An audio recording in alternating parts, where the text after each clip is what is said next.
other day I found myself saying, I just need more time. I just wish there were more hours in the day. Have you ever been there?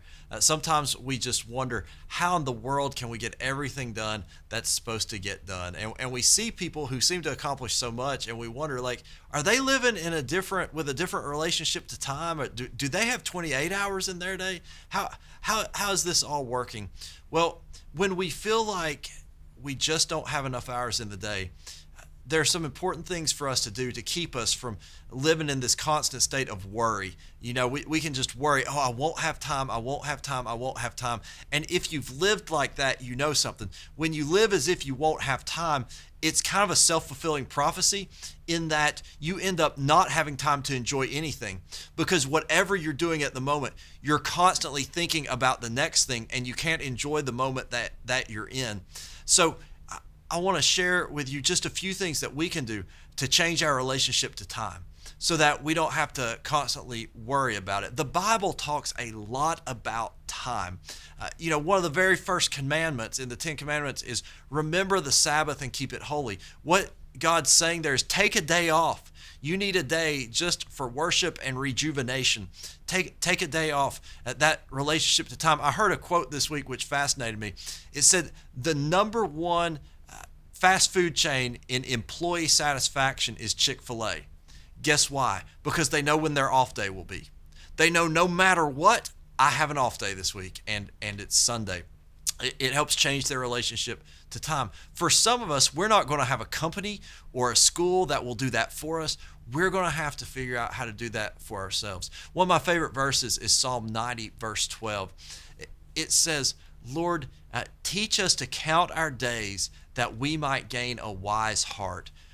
Think about that. By counting our days, by taking note of the time given to us, we can have a wise heart. We can approach life from a place of wisdom, not just from a place of worry and trying to survive and get by, but from a place of wisdom where we can thrive and enjoy life, have a sense of peace and a sense of purpose.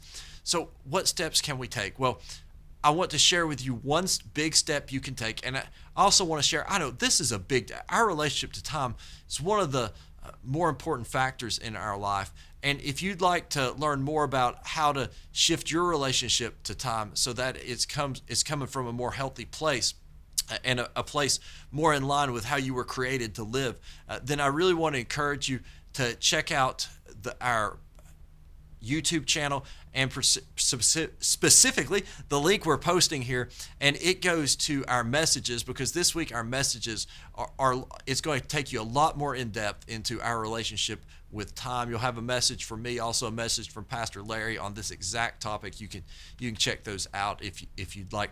But if you just have time to join us for a couple more minutes, what I want to share with you, the best way to get started in your relationship to time is to take your calendar and then think about your priorities. Maybe write down a list of your priorities, and then take your calendar and maybe for just 1 week, maybe take out a sheet of paper that's blank and start from zero and put in your calendar based on your priorities.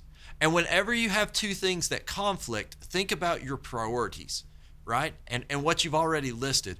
And whichever one's higher, that one wins, right? And start there. But if you'll go back and start from a blank calendar and then fill in, what you'll be able to do is you'll be able to get the most important stuff in there, and you'll begin to see that, there's a lot of stuff that might not need to be in there that you've put in there, or that if you rearrange it in a certain way, it can work a little better. I'll also share this with you. There is a limit into just how much we can get in our calendars, no matter how efficient we are. And sometimes we have to take things and say, this is a good thing, but it's not something I'm able to be a part of right now because I have better things. I have things I need to do, and I do have limits. And that's how God created me. He gave me 24 hours in a day. He gave me so much energy to work with. I'm trying to do my best with it. But when we go back and we clear our calendars and we choose what's in them, versus just letting things, no matter whatever somebody says, we type it in and we put it in there, letting our calendars just control us, that's no good. So first step, get in control of your calendar. And I know there are things with work and with school that maybe might be out of control about your calendar that others set and you have to follow. I understand. But try as much as you can. Start with a blank one. See where you go. I think it's going to be the first step to a healthier relationship with time and to controlling your calendar rather than allowing your calendar to control you. God bless you. If you'd like to dig in more to this, please check out the YouTube link. And I pray that you live in God's peace this week. Take care.